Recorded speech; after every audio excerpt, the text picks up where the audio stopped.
Tov, Shalom Uvracha, Parashiot de Acharimot et Kedoshim. Mais Rabotai, on va s'attarder sur la grande mitzvah de Ve'ahavta l'Ereacha Kamocha, puisque comme on le sait, il nous reste que 3 semaines pour arriver à Chag Matan Torah, Chag HaShavuot, Hahu Yoma, comme ça la Gemara et le surnomme, c'est ce jour qui fait la différence justement de chacun d'entre nous grâce à la Torah qu'on va mériter le jour de Shavuot. Et encore une fois, Rabotai, on doit se rappeler que le jour de Shavuot fait toute la différence. Pourquoi? Parce que c'est le jour où on sera jugé par rapport au niveau spirituel qu'on va obtenir justement pour toute l'année à venir. À Rosh Hashanah, on est jugé par rapport à notre corps, par rapport à notre vie. Mais à Shavuot, c'est encore une fois un autre style de Rosh Hashanah qui est le Rosh Hashanah au niveau spirituel. Combien est-ce qu'on va recevoir? Et justement, une des avodot qu'on se doit de faire pour recevoir Torah, c'est justement la avoda qu'on a Ben Adam la Havero. Combien on sera prêt à fournir d'efforts pour se rapprocher de son ami. Plus que cela, les hamlich et Havero, pour faire régner son ami sur soi-même. Combien on sera prêt à être mévater, à concilier, à pardonner. Combien on sera prêt à ne plus être makpid. Makpid, ça c'est un mot qu'on se doit justement d'enrayer. Être makpid, c'est celui qui est pointilleux, qui va relever chaque détail. Et tu m'as fait, et je t'ai fait, et tu m'as donné. Et justement, combien on sera prêt à respecter ce passouk qui a permis au Béné Israël de recevoir la Torah. Le passouk, tout le monde le connaît. Vaïchan Sham Israël Neged Hahar. Et donc, c'est marqué que les Béné Israël a campé au singulier. Normalement, on aurait dû écrire Vayahanu, ils ont campé au pluriel. Et sur cela, Rashi nous dit que Ish Echad Belev Echad. Et donc, c'est ça le but. Le but, c'est d'arriver devant Hachem, que Ish Echad Belev Echad. Ça, c'est uniquement si on arrive à former un avec son prochain. Et c'est uniquement de la sorte que Akadosh Baruch Hu pourra nous accorder la Torah. Arrête, j'ai vu une grande kushia aujourd'hui sur le verset de Ve'ahavta l'Ereacha Kamocha. Rashi nous ramène Ze Amar Rabbi Akiva, Ze Klal Gadol Batorah. Rabbi Akiva, il nous enseigne que ce verset, c'est un Klal Gadol Batorah. Comme si ce verset, alors, il surpassait tous les autres versets. Et Chazal nous enseigne que tout celui qui se permet de faire une différence entre une mitzvah ou même un enseignement de la Torah, à dire que celui-là, il est plus grand que l'autre, il fait justement une comparaison entre les enseignements, alors lo alenu, il va oublier sa Torah. Et donc, comment est-ce que Rabbi Akiva, le grand Rabbi Akiva, il a pu faire une chose pareille, de surnommer quelque part cette mitzvah de Ve'ahavta l'Ereacha Kamocha par Zeklal Gadol Batorah. Et sur cela, Rabotai, on se doit de réaliser. Akadosh Baruch Hu, lorsqu'il nous ordonne, justement, on va dire, d'étudier la Torah, l'Imut Torah. On s'imagine que ça, c'est une mitzvah qui est Ben Adam, la Makom, c'est entre nous et Hachem. Et toutes les mitzvot qui sont comme Ve'ahavta l'Ereacha Kamocha, alors ça, c'est Ben Adam, la Havero. Pendant que Rabbi Akiva, justement, il vient nous rappeler à l'ordre.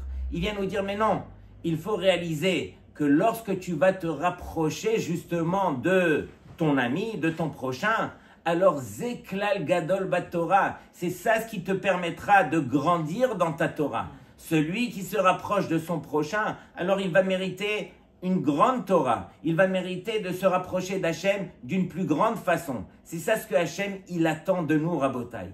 Et une des raisons pour lesquelles, justement, alors, on n'a pas dit Ve'ahavta, justement, Yedidecha. Yedidecha, c'est ton ami, celui que tu kiffes. On n'a pas dit Ve'ahavta lechavercha. On a dit plutôt Ve'ahavta lereacha. C'est quoi ce mot reacha? Sur cela, alors on ramène le Midrash qui dit reacha vient du mot ra. Reacha, celui qui t'a fait du mal. Celui qui t'a amené de l'amertume, celui qui t'a embêté. Et c'est celui-là que tu devras apprendre à aimer. C'est celui-là pour lequel tu devras faire des efforts. Est-ce que ça s'appelle faire des efforts pour celui qu'on aime, pour celui avec qui on se sent bien? Et donc, Akadosh Baruch Hu, il nous demande, Ve'ahavta lereacha, même celui qui à la limite pourrait te faire du mal, c'est celui-là que je te demande d'aimer, Ani Hashem. Le verset termine par les deux mots de Ani Hashem. Mais Rabotai, c'est une des premières fois que je le fais avec vous. Je vais prendre le texte de la Torah et on va décortiquer ensemble un petit peu ce que Akadosh Baruch Hu, il nous ordonne justement au travers de cette mitzvah de Ve'ahavta l'ereacha kamocha. Alors, je prends directement dans Parashat Kedoshim, c'est Perek Yud-Tet. On va commencer avec le Pasuk Yud-Zayin. Ce sont toutes les mitzvot qui concernent justement Ben Adam Lahavero et qui vont nous amener justement au grand Pasuk de Ve'ahavta l'ereacha kamocha.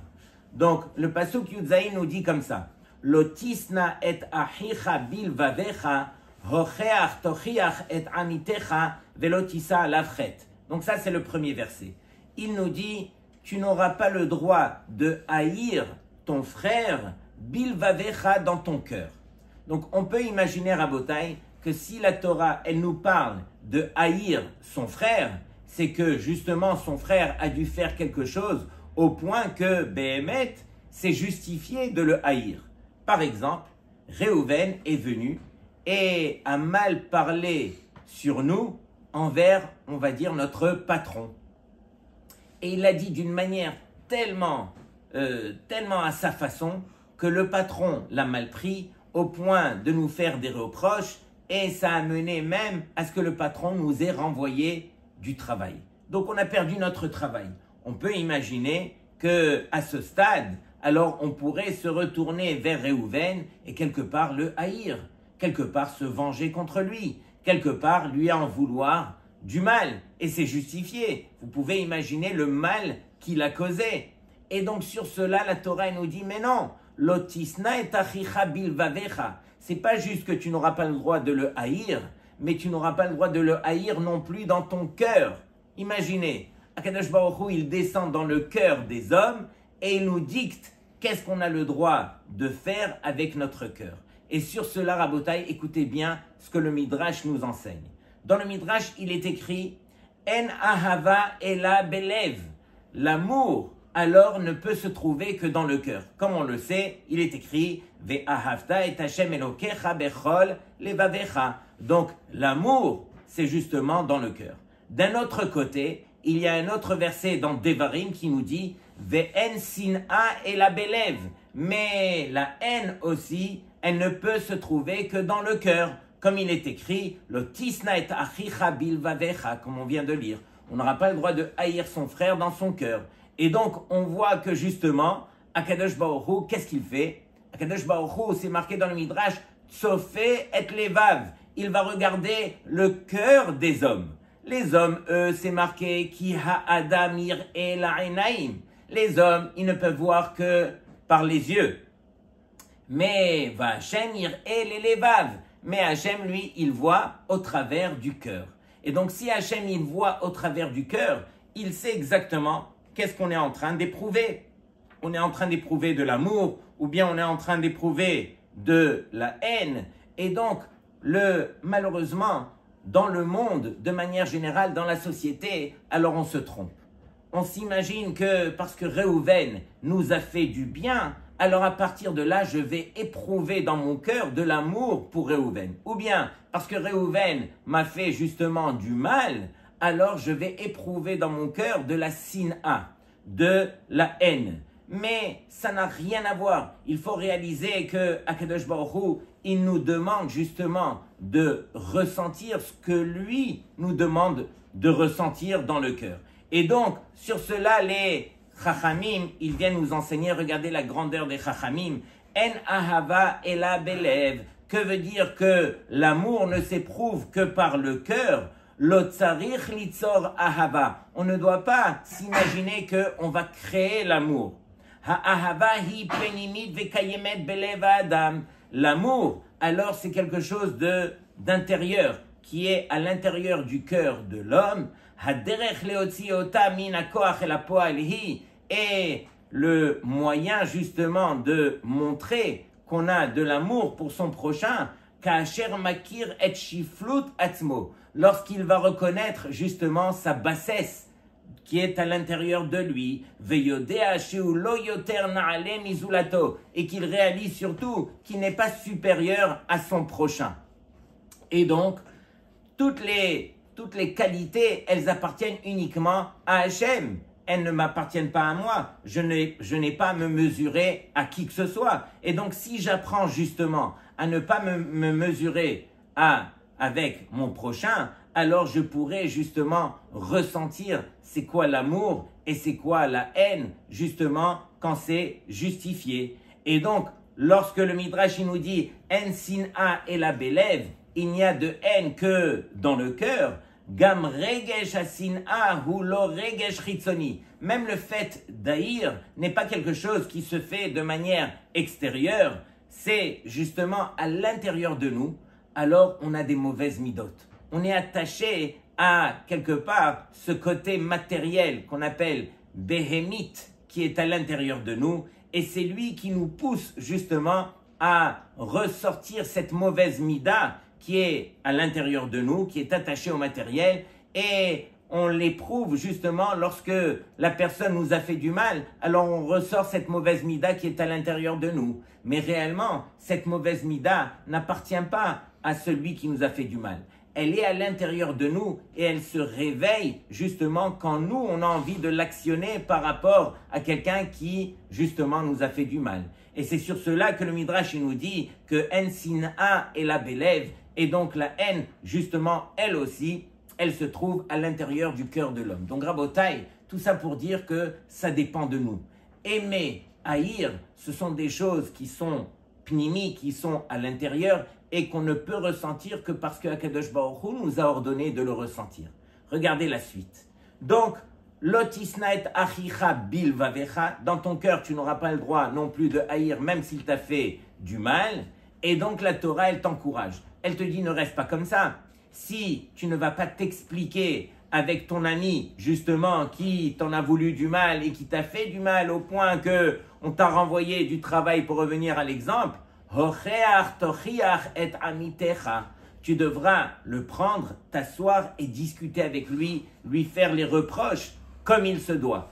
Comme la suite du verset nous dit, Velotissa à la frette, mais tu n'auras pas le droit de lui faire honte. Tu t'assois, tu discutes, tu prends du recul d'abord, parce que si directement tu vas lui tomber dessus, ça va mal te sortir et le contraire va arriver. Et donc tu te dois de prendre encore une fois du recul, réaliser, venir lui parler et t'expliquer avec lui justement pour essayer d'enrayer ce mal qui est entre vous.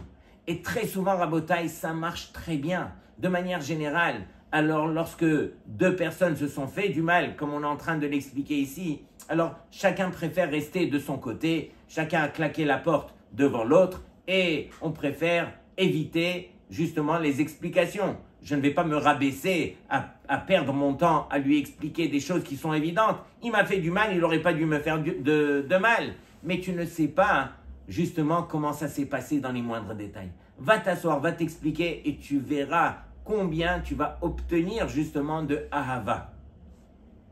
La suite du verset, Loti kom velotitor et bene amecha. Et donc la Torah, elle nous ordonne de ne pas se venger ni de garder rancune dans son cœur contre qui que ce soit. C'est marqué et bene amecha.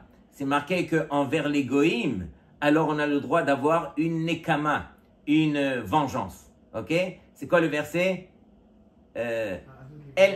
La asot nekama bagoïm. Très bien. La asot nekama bagoïm. Envers les goïms, on peut trouver une forme de vengeance. C'est pas que c'est une mitzvah de se venger, mais c'est permis pendant que envers les béné Israël, on n'aura pas le droit de se venger. Et la suite du verset, ve'ahavta l'ereacha kamocha ani Hashem.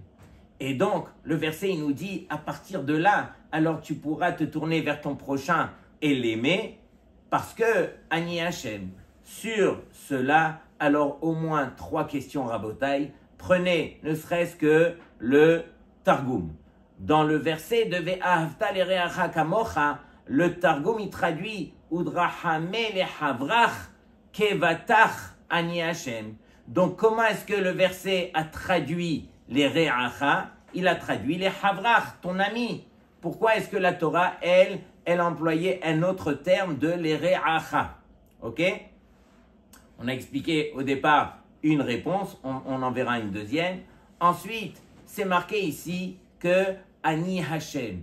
Que veut dire Ani Hashem? C'est moi Hashem qui t'a ordonné justement d'aimer ton prochain, de ne pas te venger, de ne pas justement haïr ton prochain, etc. Mais Ani Hashem, il revient dans tous les versets de la Torah. Pourquoi l'avoir écrit justement ici plus que dans un autre endroit? Et troisième question, pourquoi est-ce qu'on a juxtaposé le fait de ne pas se venger avec le fait d'aimer son prochain? Lotikon velotitor. Et ensuite, c'est marqué Ve'afta l'ereacha kamocha ani Hashem. Pourquoi est-ce que justement, on n'a pas le droit de se venger? Et c'est cela qui va m'amener à Ve'afta l'ereacha kamocha. Alors, Rabotai, comme on le sait, tout ce qui se passe sur terre, tout ce qui nous arrive, que ça soit de n'importe quelle façon, et surtout par l'entremise de notre prochain, c'est Akadosh Baruch Hu qui nous l'a envoyé. Et comme on le sait, alors est-ce qu'on peut se tourner vers Hachem et dire à Hachem pourquoi? Parce que c'est une vraie question. Lorsque mon ami alors a osé me faire quelque chose de mal, la Torah elle m'ordonne, ne te tourne pas vers lui pour le rendre coupable, tu n'as pas le droit de le haïr, tu n'as pas le droit de te venger contre lui. Et parce que Ani Hashem, c'est moi Hashem qui t'ordonne justement de réaliser que tout ce que ton prochain t'a fait, c'est moi Hashem. Alors ok, j'ai pas le droit de me tourner vers mon prochain, mais j'ai le droit au moins de me tourner vers Hashem et de dire à Hashem, mais Hashem, toi aussi tu m'as tourné le dos, chas v'shalom. Hier tu m'as fait du bien, tu m'as accordé, tu m'as donné. Et aujourd'hui c'est exactement le contraire. Est-ce qu'un homme peut se tourner vers Hashem et dire à Hashem, pourquoi Hashem? C'est justifié. L'homme, il est obligé de poser la question pourquoi. Il n'a pas le droit de le faire envers son prochain, ou bien, même s'il a le droit, mais il doit réaliser ou il doit comprendre surtout que ça vient d'Hachem. Mais il se retourne vers Hachem maintenant et il dit à Hachem, pourquoi? Et sur cela, qu'est-ce que Hachem va lui dire? Hachem, il va lui dire, écoute mon fils, que tu saches, moi, tout ce que je mets devant toi, c'est pour ton bien. Ani Hachem, c'est moi Hachem qui a créé ton prochain. C'est moi Hachem qui t'a ordonné d'aimer ton prochain. Et c'est moi Hachem qui ai mis dans ta vie tout ce que tu vas vivre. Et pourquoi je l'ai fait? Parce que c'est uniquement de la sorte que tu te permettras de te réaliser. On raconte une fois, il y avait le Rav Elchanan Wasserman, l'élève du Chafetz Chaim. Une fois, il se trouvait en Chutz La'aretz pour aller ramasser de l'argent pour sa yeshiva. Et il était invité donc chez un juif qui était chashuv. Et tous les jours, ce juif, il voulait justement alors l'accompagner en voiture au Beth HaKnesset. Tous les jours, le matin, pour Shacharit, il voulait l'accompagner. Et Rav Elchanan, il refusait systématiquement. Il refusait tous les matins et il lui disait « Laisse-moi marcher jusqu'au Beth HaKnesset ». Et pourquoi? Quelle était sa kavana?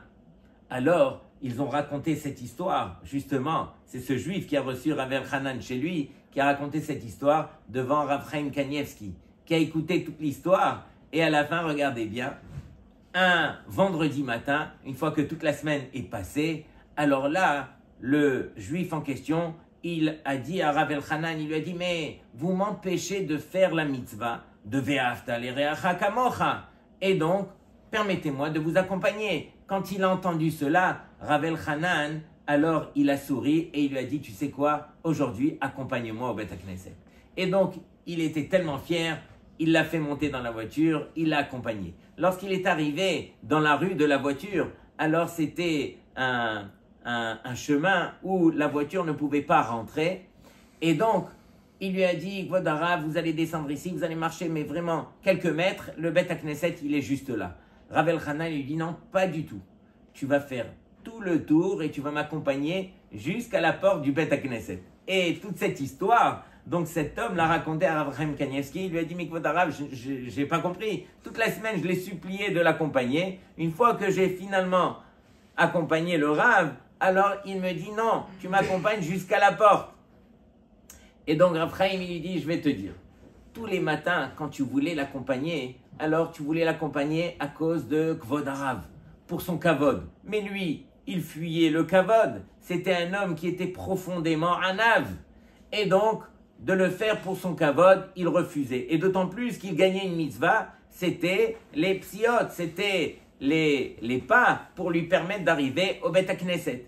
Donc lui, il préférait justement fuir le kavod et marcher jusqu'au Bet HaKnesset, jusqu'au jour où tu lui as dit « Mais non, vous m'empêchez de faire la mitzvah de Ve'ahavta l'ereacha kamocha ». Quand il a entendu ça, le Rav, il a dit « Entre les pas qui m'amènent au Bet HaKnesset, cette mitzvah que je prends sur moi tous les jours, et le fait que toi, tu vas le faire justement pour obtenir cette mitzvah d'aimer ton prochain, alors je préfère être mévater de pardonner ma mitzvah pour que toi tu obtiennes la tienne, puisque tu m'as parlé de Ve'ahavta l'ereacha kamocha. Mais si déjà tu décides de le faire, alors fais-le bishlemuta, fais-le de manière parfaite. Tu vas faire tout le tour et tu vas m'accompagner jusqu'à la porte pour te permettre justement d'avoir atteint la mitzvah comme il se doit. Et donc quelque part, Rabotai, c'est ce qui est écrit ici. Ani Hashem, c'est Akadosh Baruch Hu qui nous ordonne. Et si c'est lui qui nous ordonne, alors il sait qu'est-ce qu'il met devant nous. Tout ce qui se passe devant nous, c'est presque un mirage. C'est un mirage qui est dicté par Hashem. Et nous, on est là pour essayer justement, est-ce qu'on va flancher devant ce mirage? On va tomber, on va s'énerver contre lui, on va tout casser, on va perdre nos midotes, etc. Ou bien on va justement voir ce mirage et le traduire comme la Torah nous le traduit. Tout ce mirage, c'est uniquement la volonté d'Hachem. Est-ce que je serai prêt à faire la volonté d'Hachem ou pas? Et donc, Rabotai, c'est ça la mitzvah de Ve'ahavta l'ereacha kamocha. Est-ce que d'une part, je peux arriver à aimer mon prochain comme je m'aime moi-même? Sur cela, il y a une machloket entre les Rishonim, parmi eux le Ramban. Le Ramban nous dit qu'un homme, il s'aime tellement à lui-même, il est tellement proche de lui-même que c'est impossible pour lui, justement, de se rapprocher de son prochain au point de l'aimer comme il s'aime lui-même. Et donc le Ramban, il nous dit, qu'est-ce que cette mitzvah vient nous dire alors, si on n'y arrive pas? Cette mitzvah, elle se traduit tout simplement à s'expliquer à soi-même qu'on doit au moins apprendre à se réjouir pour son prochain. On doit apprendre aussi, lorsque son prochain, il souffre, alors qu'on est quelque part de l'empathie pour son prochain, qu'on vienne et qu'on partage sa peine et qu'on sache un petit peu partager tout ce qui peut se passer avec son ami. Lorsque on est dans une classe, ça arrive très souvent, et qu'il y a des notes aussi, alors il y a une compétition entre les élèves. Et lorsqu'on reçoit sa note, on va dire on a eu un 15 sur 20, qui est assez bien. Et on est heureux d'avoir eu ce 15 sur 20. Est-ce que, première chose, est-ce que on va espérer que notre prochain, il aura moins que nous ou pas? C'est déjà une forte question. Mais ça montre la mauvaise mida qui est à l'intérieur de nous. J'espère que personne d'entre vous n'a ce genre de midot. Mais lorsque maintenant, alors notre prochain va recevoir sa feuille, est-ce que il va avoir mieux que nous? C'est ça l'enjeu de Ve'ahavta l'ereacha kamocha. Ok, on a eu 15, mais est-ce qu'on permettrait à l'autre d'avoir ne serait-ce que 15 et demi, ou bien ce 15 et demi va nous faire du mal? C'est ça Ve'ahavta l'ereacha kamocha, c'est-à-dire, est-ce que je serai prêt à lui accorder la simcha qui lui revient, ou bien non, je serai là, toujours là, en train de me comparer, en train de vouloir m'élever au-dessus des autres, rabaisser les autres pour mieux se ressentir. C'est quelque part la mauvaise mida qui est dans la nature de l'homme. Un homme, il préfère entendre des mauvaises nouvelles sur son prochain, malheureusement, que des bonnes nouvelles sur son prochain. Qui sait qui sera heureux lorsqu'il va voir son meilleur ami gagner le million? Lorsqu'il va voir son meilleur ami réussir et que lui n'a pas réussi, etc. Et j'en passe, Rabotai. Les exemples sont encore très nombreux, mais tout ça pour dire que ces midot qui sont à l'intérieur de nous, c'est ça ce que Hachem, il attend. Et donc, dans 3 semaines, Be'ezrat Hachem, lorsqu'on va se retrouver devant Boré Olam et qu'on va lui demander la Torah, alors au moins qu'on soit à la hauteur de pouvoir recevoir cette Torah qui nous ordonne, qui nous enseigne, Ve'ahavta l'ereacha kamocha ani Hachem.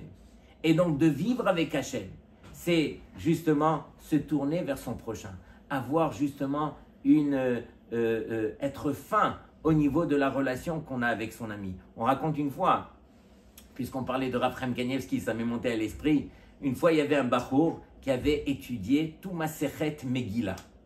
Et il avait fait un siyum, et il a demandé à son père, s'il te plaît papa, emmène-moi chez le Rav, je veux que le Rav me pose des questions sur Masechet Megillah.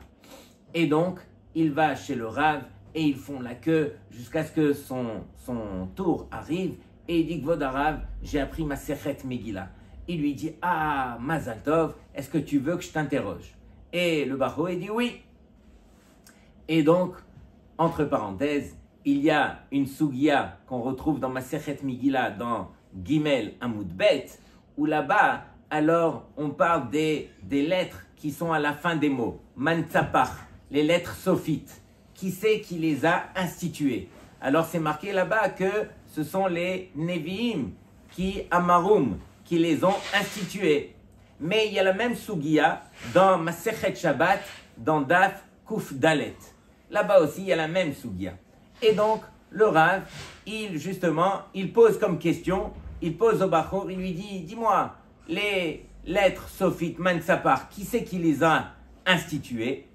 Et il voit que le Bachour, il rougit, il ne sait plus où se mettre, et le Rav, sans hésiter une seconde, il dit, non, Mechila, c'est une mauvaise question, cette Gemara, elle se trouve dans Masechet Shabbat, Daf Kuf Dalet, donc je me suis trompé de question, je te pose une autre question, et là il lui a posé une question plus simple sur laquelle il a pu répondre. Et donc Rabotai, c'est ça, avoir cette finesse où on peut se rapprocher de son prochain, réaliser qu'on n'est pas là pour faire justement de ne pas faire rougir qui que ce soit, de ne pas faire de mal, d'apprendre à aimer son prochain. Et donc Rabotai, cette belle paracha, encore une fois, on aurait pu parler de combien de mitzvot, combien de belles choses il y a aussi dans Haremot, Mechila, je n'ai pas eu le temps de parler, mais tout ça pour dire que c'est de l'apprentissage, c'est une avoda. Quelqu'un qui veut servir Hachem, alors il doit s'asseoir devant son texte et essayer de décoder un petit peu que veut dire mon prochain. La preuve en est, je termine avec cela. J'ai reçu quelques bachourim cette semaine qui, Mazal Tov, ils sont venus m'annoncer une bonne nouvelle. Et chacun me raconte qu'il va se marier. Et j'étais heureux, la vérité, de voir des bachourim se marier, surtout dans notre génération où c'est assez difficile au niveau des shidurim. C'est pas toujours évident. Et donc, le bachour s'assoit à côté de moi et je lui dis, alors, la Kala, comment elle s'appelle? Il me dit, Sarah. Ah, je lui dis, ah, super, est-ce que tu aimes Sarah? Il me dit, mais bien sûr, Rav, je me marie avec elle, bien sûr que j'aime Sarah. Et sur cela, je lui dis, mais cher bachour, peut-être que tu aimes Sarah, mais la Torah t'ordonne d'aimer Sarah. Ve'ahavta l'ereacha kamocha, qui est ton prochain par excellence, ton conjoint. Et ça, c'est vrai dans toutes les situations de la vie, que ce soit envers ses parents, que ce soit envers ses enfants. Bien sûr qu'on éprouve de l'amour naturel, mais la Torah t'ordonne aussi d'éprouver cet amour. Et donc, je commence à lui expliquer que finalement, malheureusement, tu n'es pas venu par hasard t'asseoir à côté de moi. Je vais te dévoiler le secret. Sache que tu n'aimes pas Sarah. Il me dit, mais Rav, bien sûr que j'aime Sarah. Et je lui dis, mais j'étais sûr que tu allais revendiquer que tu aimes Sarah. Sache que la vérité, c'est que tu t'aimes à toi-même et tu as besoin de Sarah pour t'aimer encore plus à toi-même. Qui c'est qui a envie de rester tout seul dans sa vie? On a tous envie d'être accompagné et d'être bien accompagné. C'est pourquoi Sarah qui va t'accompagner, elle te permettra de mieux te sentir au travers de toute ta vie. Tu ne vas pas rester tout seul. Et donc il me dit, non mais moi j'aime Sarah. Je lui dis, attends. Si la Torah t'ordonne d'aimer Sarah, c'est que quelque part, tu ne sais pas aimer Sarah. Tu aimes Sarah au jour d'aujourd'hui comme toi tu ressens aimer Sarah. Mais la Torah, si elle t'ordonne d'aimer Sarah, c'est que quelque part, alors elle va t'enseigner comment aimer Sarah. Il y aura combien de situations dans la vie où tu reviendras me voir pour me dire, Rav, au fond de moi, Sarah, elle m'embête par rapport à ça. Je l'aime pas par rapport à ça. Et c'est difficile même par rapport à ça. Et je vais te rappeler à l'ordre que, rappelle-toi, Ve'ahavta l'ereacha kamocha, c'est ça.